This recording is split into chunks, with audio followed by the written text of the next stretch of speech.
Hey guys, അപ്പോൾ എല്ലാവർക്കും എൻ്റെ പുതിയൊരു വീഡിയോയിലേക്ക് സ്വാഗതം ഗൈസ്. അപ്പോൾ എൻ്റെ ഈ വീഡിയോയിൽ ഞാൻ ഉദ്ദേശിക്കുന്നത് വെച്ച് കഴിഞ്ഞാൽ ഒരുപാട് വലിച്ചു നിന്നിട്ട് എനിക്ക് ഒട്ടും താല്പര്യമില്ല. ഞാൻ ഒട്ടും പ്രീ പ്ലാൻ ആയിട്ടല്ല വന്നിരിക്കുന്നത്. എനിക്ക് തോന്നുന്നത് ആ സമയത്ത് സ്പോട്ടിൽ പറയാം എന്നൊരു ഇതിലായിട്ട് വന്നിരിക്കുന്നത്. കുറേ അധികം ക്വസ്റ്റ്യൻസ് ആണ് ഗൈസ് എനിക്കിപ്പോൾ റീസെൻ്റ്ലി വന്നുകൊണ്ടിരിക്കുന്നത്. യൂട്യൂബ് ചാനലിനെ പറ്റിയിട്ട് കുറേ സംശയങ്ങളും കാര്യങ്ങളുണ്ട്. എത്ര വർഷമായി, എങ്ങനെയാണ് ചെയ്യുന്നത്, എല്ലാ കാര്യങ്ങൾ എങ്ങനെയാണ്, എന്താണ് ഇതുകൊണ്ട് ഉദ്ദേശിക്കുന്നത്, ഇത്തിരി നാണൊക്കെ തോന്നുന്നില്ലേ, അങ്ങനത്തെ ഉള്ള ടിപ്പിക്കലായിട്ട് കുറച്ച് ക്വസ്റ്റ്യൻസ് ഒക്കെ എല്ലാവരും കുറേ പേര് ചോദിക്കുന്നുണ്ട്.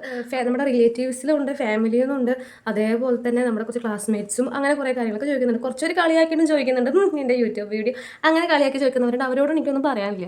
ഓരോരുത്തർക്കും ഓരോ തരത്തിലുള്ള പാഷനും കാര്യങ്ങളൊക്കെ ഉണ്ട്. അപ്പോൾ ചിലർക്ക് ഡാൻസ് ആവും, പാട്ടാവും, സ്റ്റേജ് ഫിയർ ഇല്ലാണ്ട് പ്രസംഗം പറയാനായിരിക്കും ഓരോരുത്തർക്കും ഒരു ഇഷ്ടം ഉണ്ടാവുക. പക്ഷേ എൻ്റെ ഇഷ്ടം ഇതൊക്കെയാണ്. എനിക്ക് വലിയ രീതിയിൽ സ്റ്റേജ് ഫിയർ ഒന്നും ഇല്ലാത്ത ഒരാളാണ്. എനിക്ക് അറിയുന്ന കാര്യമാണെന്നുണ്ടെങ്കിൽ അത് നല്ല രീതിയിൽ സ്റ്റേജിൽ വന്ന് പറയാൻ ഒട്ടും മടിയില്ലാത്ത ഒരാളാണ്. അത് ഞാൻ ഓപ്പൺ ആയിട്ട് പറയും. ഞാൻ അങ്ങനെ ഒരു വ്യക്തിയാണ്. അപ്പം എൻ്റെ ഒരു പാഷൻ എന്ന് പറഞ്ഞാൽ ഇതൊക്കെ തന്നെയാണ് എൻ്റെ പാഷൻ. എനിക്ക് ഇഷ്ടമാണ് ഇങ്ങനെയൊക്കെ വീഡിയോസ് എടുക്കുക. ഞാൻ ഒരു കാര്യം മനസ്സിലാക്കണം, ഞാൻ ഇപ്പോൾ തുടങ്ങിയതല്ല യൂട്യൂബ് എന്ന് പറഞ്ഞ ഒരു സംഭവം. അത് ആദ്യം മനസ്സിലാക്കുക. എനിക്ക് ആദ്യം ടിക്ടോക്കിൽ ഒരു അക്കൗണ്ട് ഉണ്ടായിരുന്നു, പിന്നെ മോജിലുണ്ടായിരുന്നു, ജോഷിലുണ്ടായിരുന്നു, ഇൻസ്റ്റാഗ്രാമിലുണ്ട്. പിന്നെ ഞാനൊരു 2020 യൂട്യൂബ് ചാനൽ സ്റ്റാർട്ട് ചെയ്യണത്. എൻ്റെ അറിവിൽ ആ ടൈമിൽ കയറിയ ആൾക്കാരൊക്കെയാണ് ഇപ്പോൾ റീച്ച് ആയിട്ടിരിക്കണം. സത്യം പറഞ്ഞാൽ യൂട്യൂബിനെ പറ്റിയിട്ട് എന്താണ് എങ്ങനെയാണ് കാര്യങ്ങൾ പറഞ്ഞാൽ ആരും തന്നെ ഉണ്ടായിരുന്നില്ല. നമ്മൾ സാധാരണ മോജിലും ജോഷിലൊക്കെ ഇടാം. അങ്ങനെ ആ മോജും ജോഷൊക്കെ എന്തോ ബാൻ ചെയ്യുക അങ്ങനെ എന്തോ ഉണ്ടായി തോന്നുന്നു. അപ്പോഴാണ് ഞാൻ യൂട്യൂബിലോട്ട് വരാനുള്ള മെയിൻ കാരണം. പിന്നെ കുറേ അധികം ആൾക്കാർ യൂട്യൂബിലുണ്ട്. അതിൽ യൂട്യൂബിൽ നിന്ന് ഇൻകം കിട്ടും എന്നുള്ളൊരു കാര്യം ആദ്യം തൊട്ടേ അറിയില്ലായിരുന്നു. റീസെൻ്റ്ലി 1 ഇയർ അല്ലെങ്കിൽ ഒരു 2 ഇയർ അതിൻ്റെ അപ്പുറം അങ്ങോട്ട് കിടക്കില്ല. അപ്പോഴാണ് ഈ യൂട്യൂബിൽ നിന്ന് പൈസ കിട്ടും എന്നുള്ളൊരു കാര്യങ്ങളൊക്കെ ഞാൻ അറിഞ്ഞു തുടങ്ങിയത്. അതിന് മുന്നേ ഞാൻ ഒരു യൂട്യൂബിൽ ചാനൽ തുടങ്ങിയ സമയത്ത് എനിക്ക് ചാനൽ തുടങ്ങാൻ തന്നെ ഹെൽപ്പ് ചെയ്തത് ഞങ്ങളുടെ റിലേറ്റീവ് ഒരു ചേട്ടനായിരുന്നു. എനിക്ക് പൊതുവെ ഒട്ടും ക്ഷമയില്ലാത്ത ഒരാളാണ്. അതുകൊണ്ട് തന്നെ യൂട്യൂബിൽ കുത്തിയിരുന്ന് എങ്ങനെ ക്രിയേറ്റ് ചെയ്യാം എന്നൊക്കെ നോക്കിയിരുന്നൊക്കെ പറയാം. പറയുന്ന ഒരു ചേട്ടനോട് ചോദിച്ചു നോക്കിയപ്പോൾ ചേട്ടനെ പറഞ്ഞാൽ നമുക്ക് ഒരു ഇമെയിൽ അക്കൗണ്ട് വെച്ചിട്ടാണ് യൂട്യൂബ് സ്റ്റാർട്ട് ചെയ്യാൻ പറ്റുക. അതിന് നമുക്ക് ഫോൺ നമ്പറൊന്നും കാര്യങ്ങളും ആവശ്യമില്ല, ഇമെയിൽ മാത്രം മതി. നമുക്കത് വേറെ ഫോൺ യൂസ് ചെയ്യുകയാണെങ്കിൽ ഇമെയിൽ നമുക്ക് അതിലേക്ക് വെച്ചിട്ട് ചെയ്യാം. ഈ ഒരു ഒറ്റ കാര്യം വെച്ചിട്ടാണ് ഞാൻ യൂട്യൂബ് ചാനൽ സ്റ്റാർട്ട് ചെയ്തത്. പക്ഷേ യൂട്യൂബ് ചാനൽ സ്റ്റാർട്ട് ചെയ്ത സമയത്ത് എങ്ങനെയാണ് അപ്ലോഡ് ചെയ്യേണ്ടത്, ഹാഷ്ടാഗിൻ്റെ കാര്യങ്ങളൊന്നും എനിക്കറിയില്ലായിരുന്നു. പ്രോപ്പറായിട്ട് ഇപ്പോൾ ഞാൻ വീഡിയോസൊക്കെ ഇടാറില്ല, ഡെയിലി വ്ളോഗൊക്കെ ഇടുന്ന സമയത്ത് ഞാൻ ബാക്ക്ഗ്രൗണ്ടിൽ സംസാരിക്കാറൊക്കെ ഉണ്ടല്ലോ. ആ സംസാരിക്കണത് വരെ എങ്ങനെയാണ് എഡിറ്റ് ചെയ്തിടണേന്ന് പോലും എനിക്ക് ഒട്ടും അറിയണ്ടായിരുന്നില്ല. ഞാൻ TTC ലാസ്റ്റ് ഇയർ, അതായത് 2 വർഷം മുന്നേ, 2-2.5 വർഷം മുന്നാണ് ഞാൻ എങ്ങനെയാണ് യൂട്യൂബിൽ ഇങ്ങനെ വോയിസ് ഓവർ ഇടാന്ന് വരെ, നമ്മൾ എടുക്കുന്ന വീഡിയോയിൽ വോയിസ് ഓവർ ഇടാന്ന് വരെ ഞാൻ അറിഞ്ഞു തുടങ്ങിയിട്ടുണ്ടായിരുന്നു. അതിന് മുന്നേ എനിക്ക് ഇതിനെപ്പറ്റി ഒരു തരത്തിൽ ധാരണയും ഉണ്ടായിരുന്നില്ല. സത്യം പറഞ്ഞാൽ നമ്മുടെ കൂട്ടത്തിൽ അങ്ങനെ ആരെങ്കിലും ഉണ്ട്. ഇൻസ്റ്റാഗ്രാമിനെ പറ്റി നമുക്ക് ഡൗട്ട് വെച്ച് കഴിഞ്ഞാൽ നമ്മുടെ കൂടുതൽ കുറേ ആൾക്കാരുണ്ട്, അവരോടൊക്കെ ഡൗട്ട് വയ്ക്കാം. പക്ഷേ യൂട്യൂബിനെ പറ്റി നമുക്ക് ചോദിക്കാൻ ആൾക്കാരില്ല. ടെക്നിക്കലായിട്ടുള്ള കാര്യങ്ങളെ പറ്റി എനിക്ക് വലിയ ധാരണ ഉണ്ടായിരുന്നില്ല. പക്ഷേ എനിക്ക് ചെറിയ ചെറിയ രീതിയിൽ എഡിറ്റിംഗ് കാര്യങ്ങളൊക്കെ അറിയാം. ജസ്റ്റ് ഒന്ന് വീഡിയോസൊക്കെ ഒന്ന് കൂട്ടി വെച്ച് പാട്ടൊക്കെ കയറ്റി പിന്നെ ഓരോ നമുക്ക് അറിയണ പോലെ സ്റ്റെപ്പ് ബൈ സ്റ്റെപ്പ് ആയിട്ട് സ്ലോമോ ഈ കാര്യങ്ങൾ പിന്നെ നമുക്ക് നല്ല രീതിയിൽ ക്ലാരിറ്റി കുറേ പ്രശ്നങ്ങളൊക്കെ ഉണ്ട്. അത് നമ്മൾ അത്ര വലിയ റിച്ചും കാര്യങ്ങളൊന്നും അല്ല. അപ്പോൾ നമ്മുടെ അവൈലബിൾ ആയിട്ടുള്ള കാര്യങ്ങൾ വെച്ചിട്ട് നമുക്ക് അത്ര മതി. അല്ലാണ്ട് ഇന്ന് ഐഫോൺ കിട്ടിയിട്ട് വീഡിയോ സെറ്റ് ആക്കുള്ളൂ, ഇംഗ്ലീഷ് കിട്ടിയിട്ട് സെറ്റ് ആക്കുള്ളൂ, അപ്പോൾ ഉള്ളത് വെച്ചിട്ട് വീഡിയോ ഇടാം അങ്ങനെ മൈൻഡ് ആയിരുന്നു കേട്ടോ. ഞാൻ പറഞ്ഞല്ലോ, എനിക്ക് ആദ്യം തന്നെ ഇതിലൊന്നും പൈസ കിട്ടുന്ന കാര്യങ്ങളും ഒന്നും തന്നെ അറിയണ്ടായിരുന്നില്ല. അതുകൊണ്ട് ഞാൻ ജസ്റ്റ് ഒന്ന് വീഡിയോസ് ഇടാം. നിങ്ങൾക്ക് കുറേ പേർക്കൊക്കെ അറിയായിരിക്കും, ഞാൻ ജസ്റ്റ് ഈ യൂട്യൂബ് ചാനൽ തുടങ്ങിയ സമയത്ത് എനിക്കറിയുന്ന എല്ലാവർക്കും ഞാൻ ലിങ്ക് അയച്ചു കൊടുത്തിട്ടുണ്ടായിരുന്നു. ജസ്റ്റ് ഒരു വീഡിയോ ഇടുന്നേക്കാളും മുന്നേ തന്നെ എനിക്കൊരു 70-72 സബ്സ്ക്രൈബേഴ്സ് ഉണ്ടായിരുന്നു ഞാൻ തുടങ്ങിയ സമയത്ത്. അതന്നെ ആ സമയത്ത് എല്ലാവരും ഭയങ്കര എൻ്റെ അമ്മി. പക്ഷെ അന്ന് ഞാൻ മര്യാദയ്ക്ക് വീഡിയോ ഇട്ടിട്ട് വന്നിരുന്നെങ്കിൽ, എൻ്റെ ആ ഒരു ആഗ്രഹം വെച്ച് ഇട്ടിട്ട് വന്നിരുന്നെങ്കിൽ ഞാനൊരു നല്ലൊരു പൊസിഷനിൽ എത്താൻ പറ്റുമെന്ന് എനിക്കിപ്പോൾ തോന്നുന്നുണ്ട്. പിന്നെ അത് കഴിഞ്ഞ് ഞാൻ TTCക്ക് ജോയിൻ ചെയ്തു. TTCക്ക് ജോയിൻ ചെയ്യുന്നത് പിന്നെ എല്ലാവർക്കും അറിയാമല്ലോ, ഭയങ്കരമായിട്ടുള്ള സ്ട്രെസ്സും കാര്യങ്ങളൊക്കെ ആയിരുന്നു. എൻ്റെ TTC എന്ന് പറയുന്നത് രാവിലെ അവിടെ കയറി ഫോൺ വെക്കണം, വൈകുന്നേരം വരാൻ നേരത്തെ ഫോൺ എടുക്കാൻ പറ്റുള്ളൂ. അപ്പം ഞാൻ എനിക്ക് വീഡിയോസും കാണാൻ പറ്റില്ല, വീട്ടിലാണ് വന്ന സമയമില്ല. പിന്നെ ട്രെയിനിങ് എഴുത്തും കുത്തിൻ്റെ ഇടയിൽ നമുക്ക് വീഡിയോ ഉണ്ടാക്കാൻ പോയിട്ട് വീഡിയോ എടുക്കാൻ പോയിട്ടൊന്ന് എഡിറ്റ് ചെയ്യാൻ ഒന്നും നടക്കില്ല. അപ്പോൾ ഞാൻ 2020 യൂട്യൂബ് ചാനൽ സ്റ്റാർട്ട് ചെയ്ത് ഒരു 2 മാസമാണേക്കാളും മുന്നേ ഞാൻ TTCക്ക് ജോയിൻ ചെയ്തിട്ടുണ്ടായിരുന്നു. പിന്നെ നമുക്കിതൊന്നും നടക്കുന്ന കാര്യങ്ങളായിരുന്നില്ല കേട്ടോ. പിന്നെ ക്ഷമ ഒട്ടുമില്ല, ഭയങ്കര ലേസിയാണ്.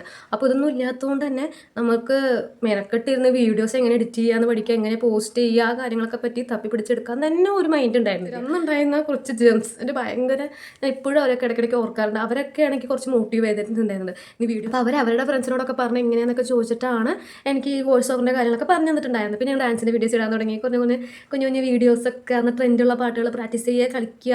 അവർ ഞാൻ ഇട്ടില്ലെങ്കിലും എന്നോട് ഒന്ന് പറയുന്നു, എന്തോ വീഡിയോ ഇടുക. ഇപ്പോൾ ഞങ്ങൾ മുരിങ്ങല പൊട്ടിക്കാൻ പോണേൻ്റെ ഒരു വ്ളോഗ് എടുത്തിട്ട് എഡിറ്റ് ചെയ്യാൻ സമയമില്ലാണ്ട് ഇതുവരെ ഞാൻ ഇട്ടിട്ടില്ല. അത് എവിടെയെന്ന് പോലും അറിയില്ല.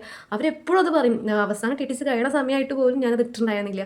അത്രയും നമുക്ക് ട്രെയിനിങ് കാര്യങ്ങളുകൊണ്ട് എഡിറ്റിംഗ് കാര്യം ബുദ്ധിമുട്ടായിരുന്നു. പിന്നെ നമ്മൾ ഈ മറ്റേ പാട്ട് ഡാൻസ് ഒക്കെ ആണെങ്കിൽ പിന്നെയും കുഴപ്പമില്ലല്ലോ, വേഗം പോസ്റ്റ് ചെയ്യും. മറ്റൊക്കെ എഡിറ്റ് ചെയ്തിടുന്നതുകൊണ്ട് ഭയങ്കര ബുദ്ധിമുട്ടും കാര്യങ്ങളൊക്കെ ആയിരുന്നു. പിന്നെ അതിൻ്റെ നെക്സ്റ്റ് സ്റ്റെപ്പ് എന്ന് പറയുന്നത് ഡിഗ്രിക്ക് സ്റ്റാർട്ട് ചെയ്തപ്പോഴായിരുന്നു. ഡിഗ്രി സ്റ്റാർട്ട് ചെയ്തപ്പോൾ കുറച്ച് വീഡിയോസൊക്കെ ഇട്ടു. പക്ഷെ നമ്മൾ കുറച്ച് അതൊക്കെ കഴിഞ്ഞപ്പോൾ നിർത്തി. പിന്നെ അതങ്ങനെ വിട്ടു.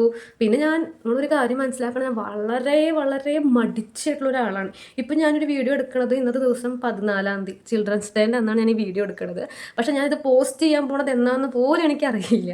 ഇതാണ് എൻ്റെ അവസ്ഥ. ഞാൻ വളരെ എഡിറ്റ് ചെയ്ത് ചിലപ്പോൾ ബാക്ക്ഗ്രൗണ്ട് വെച്ച് എനിക്ക് എൻ്റേതായ രീതിയിൽ എൻ്റേതായ സാറ്റിസ്ഫാക്ഷനിൽ എൻ്റേതായ ഒരു തൃപ്തിയിൽ ഞാൻ വീഡിയോ എഡിറ്റ് ചെയ്താൽ എനിക്ക് സമാധാനം കിട്ടുള്ളൂ. അതുകൊണ്ട് ആരെങ്കിലും എനിക്കിത് വീഡിയോ എഡിറ്റ് ചെയ്തത് ഞാൻ കുറേ ട്രൈ ചെയ്തു. എൻ്റെ ഫ്രണ്ട്സിനോടൊക്കെ ഞാൻ ജൂനിയേഴ്സിനോടൊക്കെ പറഞ്ഞിട്ട് അവരെ കൊണ്ട് എഡിറ്റ് ചെയ്യിപ്പിക്കാൻ നോക്കി. പക്ഷേ നമ്മുടേതായ ഒരു തൃപ്തിയിൽ എഡിറ്റ് ചെയ്ത് കിട്ടില്ല. അപ്പോൾ ഞാൻ എഡിറ്റ് ചെയ്യുന്നത് വളരെ മോശമായിട്ടായിരിക്കും. പിന്നെ ഇവിടെ ഇത്ര നേരം ഡയലോഗ് ഇറക്കിയിട്ട് ഉള്ള വീഡിയോസ് കാണണമെന്ന് കുറച്ച് പേരൊക്കെ ഇപ്പോൾ മനസ്സിൽ വിചാരിച്ചിട്ടുണ്ടാവും. എനിക്ക് നന്നായിട്ട് അറിയാം. പക്ഷേ എനിക്ക് എൻ്റേതായ ഒരു രീതിയുണ്ട്. എനിക്ക് ചിലപ്പോൾ കൂടുതൽ അറിയില്ലായിരിക്കും. പക്ഷേ ഞാനത് പഠിച്ചു വന്നാലും എൻ്റെ മനസ്സിൽ ഉൾക്കൊള്ളുന്ന രീതിയിൽ വരെ എഡിറ്റ് ചെയ്യാൻ എനിക്കൊരു സമാധാനം കിട്ടില്ല. അപ്പോൾ ഞാൻ എൻ്റെ സ്വന്തം വീഡിയോസ് എനിക്ക് ഞാൻ തന്നെ എഡിറ്റ് ചെയ്താലൊരു സമാധാനം കിട്ടുള്ളൂ ഗൈസ്. അപ്പോൾ പിന്നെ ഞാനത് മടിച്ച് കുറേ റീൽസ് കണ്ട് സമയം കിട്ടിയാലും ചെയ്യില്ല.